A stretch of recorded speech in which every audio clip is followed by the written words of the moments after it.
Saya Hilman, di YouTube dikasih namanya Hilman Ferdinand. Jadi saya arsitek angkatan 2003 Trisakti. Habis itu setelah saya lulus, saya sempat kerja di Pertamina untuk jadi arsitek Pertamina. Habis itu saya bikin usaha sendiri. Usaha sendiri ini namanya PT 809 Stosa. Kita di sini bergerak di bidang design and build. Kita juga ada workshop furniture atas namanya itu Fureco Furniture. Kita ada workshop aluminium atas namanya Aluma Aluminium. Dan sekarang kita lagi ngembangin satu perumahan namanya Sienna Residence di daerah Serpong. Kalau buat saya yang menarik jadi seorang arsitek itu adalah kita punya kesempatan untuk membuat lapangan pekerjaan. Kalau kita bisa ya gini lah, hidup itu kan harus dimulai dari kecil-kecil. Kita nggak perlu mimpi bantu orang terlalu besar, kita bantu lingkungan kita sekitar dulu kan. Nah, dengan menjadi seorang arsitek itu kita bisa membuat lapangan pekerjaan yang besar. Contohnya adalah ketika kita punya satu perusahaan kontraktor, kita bisa memberi lapangan pekerjaan buat tukang-tukang, ya kan. Kita bisa memberi pekerjaan juga untuk anak-anak muda seperti kalian yang baru lulus, bisa ngasih pengalaman sampai mengantar kalian nanti bisa jadi entrepreneur juga gitu sebagai arsitek. Itu aja sih kalau menurut saya.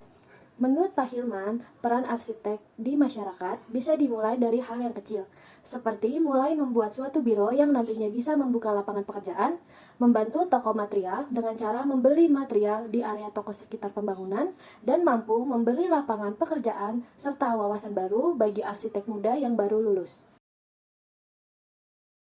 Gini, kalau buat saya kejujuran nomor satu.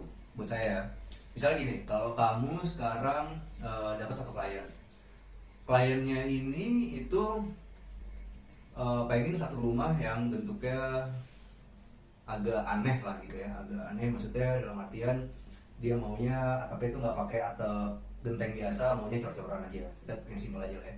Kalau kamu pakai atap pakai genteng itu kan cocok sama iklim kita kan tropis, benar.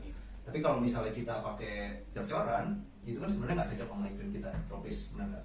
Lebih gampang bocor, lebih gampang rusak ya, pecah segala macam. Nah, supaya itu tidak terjadi, karena kan kita juga ngebangunin bangunannya dia kan. Satu saat kan komplainnya buat kita kan. Kita harus ingatin dia dengan kita menggunakan cor beton itu, berarti kita harus ada treatment khusus yang harganya lebih mahal. Saya akan cerita itu. Kalau misalnya mereka bilang, oh saya nggak ada uang untuk treatment khusus itu, saya bilang ya nggak usah. Karena pada akhirnya akan repotin kita juga, benar nggak? Dan akhirnya merugiin dia juga gitu. Buat apa kita bohong-bohongin lah gitu. Akhirnya abis itu tetap bangunin tapi nggak kita kasih treatment yang spesial, akhirnya bocor, akhirnya kita juga. Dan dunia bisnis, dunia arsitektur ini tuh kecil, jadi ketika kamu ngelakuin kesalahan kedengarannya sampai mana-mana, dan ketika udah sampai mana-mana kamu gak akan dapat pekerjaan, benar nggak? Nah, kalau kita dapat satu klien ini, kita maintain benar, kita jujur benar apa segala macam, mereka akan mulut ke mulut ngasih tahu ke teman-temannya, saudara-saudaranya untuk klien kita, benar. Nah, jadi jujur. Nah, dari apa yang beliau sampaikan mengenai kejujuran itu penting atau tidak terhadap klien, yang dapat saya simpulkan adalah dimanapun kita berada dan apapun yang kita kerjakan nantinya dengan klien atau proyek yang kita kerjakan nanti, kita harus bersikap jujur dan terbuka dengan menyampaikan semua perhitungan yang ada dan kekurangan yang ada dengan tidak melebih-lebihkan atau mengurang-urangkan. Oke, kalau di Indonesia saya paling suka Freddy Silaban. Kamu tahu Freddy Silaban nggak? Dia yang bikin Monas, bikin Istiqlal segala macam gitu ya. Karena menurut saya dedikasinya luar biasa gitu orang-orang ini. Dia Kristen ya. Dia sampai belajar ke masjid-masjid di seluruh Indonesia, sampai belajar segala macam untuk bisa mendapatkan satu bangunan yang sesuai untuk dipakai sama yang memakai gitu. Tapi dedikasi luar biasa, itu yang mestinya arsitek sekarang itu perlu untuk mempelajari dedikasi seperti itu lah. Jadi ketika kita mau ngerjain satu bangunan rumah gitu ya, kita mesti dalamin juga kebiasaan-kebiasaannya orang itu apa segala macam, sedalam itu kalau bisa deket banget. Karena kalau kita deket sama klien kita jadi tahu kan dia tuh apa sih gitu, dia sukanya apa gitu. Jadi ya itu dia, nomor satu kita harus jujur, nomor dua kita harus ramah dan mau tahu gitu. Jangan cuma mikirin ego kita maunya bangunannya begini, nggak bisa kayak gitu, karena pada akhirnya bukan kita yang nempatin tapi orang lain yang nempatin. Kalau orang luar gue suka banyak sih, ada Zahadid segala macam lah ya, gue suka sih, gue suka aja gitu. Bapak Hilman Ferdinand ini berharap bahwa arsitek saat ini perlu mempelajari dedikasi yang tinggi seperti Freddy Silaban. Dari kesimpulan ini juga terdapat nilai kebudiluhuran, yaitu nilai toleransi. Seperti yang dikatakan oleh Bapak Hilman Ferdinand, bahwa arsitek saat ini perlu mempelajari dedikasi yang tinggi seperti sifat atau sikap Freddy Silaban yang mempelajari masjid-masjid di Indonesia. Hal ini tercerminkan sikap atau perilaku yang menerima atau menghargai perbedaan atau tindakan orang lain, melarang adanya diskriminasi terhadap kelompok yang berbeda atau tidak dapat diterima oleh mayoritas dalam suatu masyarakat. Jadi gini, kalau kamu ngomong di Indonesia itu pasti banyak orang yang pakai mandor aja, nggak pakai arsitek, bener nggak? Iya. Jadi mereka ngerasa gunain arsitek jasa arsitek itu mahal, mendingan pakai mandor aja lah gitu. Nah itu dia, jadi makanya kita perlu sebagai arsitek itu kita perlu untuk mengedukasi juga sih ke masyarakat ya. Makanya saya bikin YouTube Arsitektur Indonesia itu salah satu juga untuk mengedukasi masyarakat betapa pentingnya seorang arsitek dalam membangun rumah gitu. Contohnya kayak gini, kalau kamu sekarang bikin satu rumah nih, ya sama mandor, itu kan sebenarnya kekuasaan dari kamu, bukan di mandor ya. Benar? Mandor kan cuma orang suruhan kamu lah, benar nggak? Nah, ketika kamu sekarang mau bikin satu kamar mandi, kamu bingung nih, mau pilih satu keramik yang modelnya seperti apa, benar nggak? Nah, akhirnya kamu bolak-balik ke Mitra 10, kamu bolak-balik ke Depo Bangunan, kamu cari kayak gini-gini segala macam. Akhirnya yang terjadi si mandor itu ngapain? Bengong kan? Nggak ada bahan, benar nggak? Yang terjadi lebih mahal atau lebih murah? Lebih mahal kan? Daripada kita tunjuk arsitek yang sudah tentuin gitu ini semua dan berdiskusi sama kita dari awal gitu.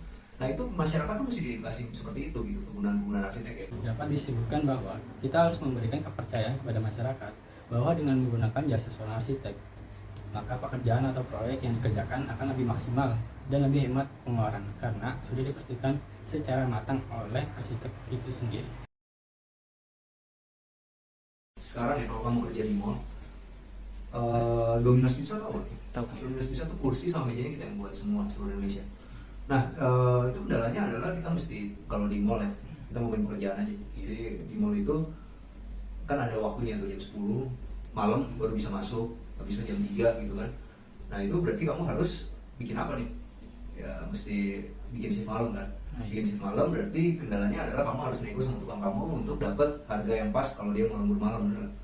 Nah itu satu hal yang perlu dibicarain karena kalau misalnya kamu main sikat aja harga biasa, mereka akan kabur dari kamu dan itu akan repot lagi. Dapat disimpulkan bahwa dalam sebuah proyek, seorang arsitek pasti mengalami suatu kendala atau masalah. Akan tetapi dengan berbagai cara dari seorang arsitek itu sendiri, masalah tersebut akan selesai dengan cepat. Untuk saya sama kalian, 10 pekerjaan yang saya kerjain, 8 ditipu orang. Cuma 2 yang jadi duit. Oke. Ketika saya udah umur 27, dari 10 pekerjaan setahun 5 dibayar. Tapi kan makin sedikit, bener nggak? Sekarang dari 10 pekerjaan 10 dibayar.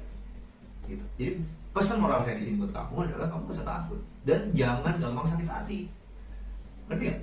Ketika kamu sekarang ditipu, nggak dibayar, nggak diapain gitu, selama lo nggak salah, ya kan, jangan sakit hati. Yang menjadi salah adalah ketika kamu udah dikasih duitnya, kamu kerjain nggak benar, orangnya kabur, padahal sebenarnya kerja kamu nggak benar, itu mungkin juga. Gitu. Jadi setiap ada yang kabur kayak gitu, klien, lo introspeksi diri lo salah apa enggak, ya kan? Kalau lo nggak ngerasa salah, lo obatin diri lo dengan jangan terlalu sakit hati, cari lagi kerjaan baru. Kesimpulan ditipu, sikap sebagai seorang arsitek selalu diuji. Di sisi lain, mental seorang arsitek benar-benar diuji ketika mendapatkan klien yang membawa kabur gambar.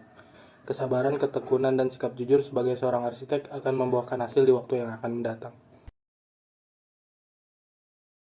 Tanpa masuk IAI bisa punya jenjang karir yang baik, ya pasti. Kalau itu sih jawabannya pasti ya. Cuman kenapa saya nggak masuk IAI? Mungkin karena belum sempat aja. Gitu. Tapi di perkumpulan kita ini, di kantor kita ini ada satu yang IAI, jadi saya rasa cukup.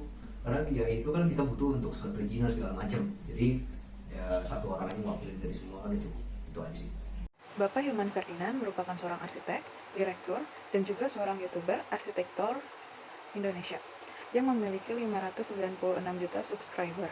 Jadi dapat disimpulkan bahwa tanpa bergabung dengan Ikatan Arsitek Indonesia atau disingkat IAI, arsitek dapat mempunyai jenjang karir yang lebih baik. Di era digital seperti sekarang ini, seorang arsitek mampu memperkenalkan jasa desainnya melalui sosial media, serta bisa dimulai dari keluarga sekitar yang nantinya akan menyebarkan secara mulut ke mulut.